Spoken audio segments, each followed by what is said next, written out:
BNP ভুয়া family কার্ডের কথা বলে প্রান্তিক জনগণকে বিভ্রান্ত করছে বলে মন্তব্য করেছেন এনসিপির মুখপাত্র আসিফ মাহমুদ সজীব ভূঁইয়া।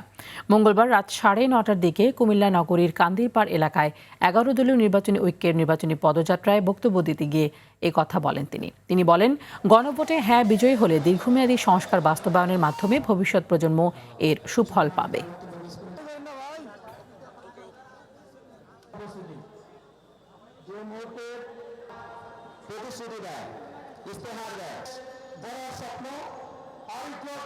আমরা দেখছি বিএনপি বিভিন্ন জায়গায় ভাতার কথা বলে, ভুয়া ফ্যামিলি কার্ডের মাধ্যমে ভাতা দেওয়ার কথা বলে বাংলাদেশের প্রান্তিক মানুষকে ভুলভাবে বিভ্রান্ত করার চেষ্টা করছে।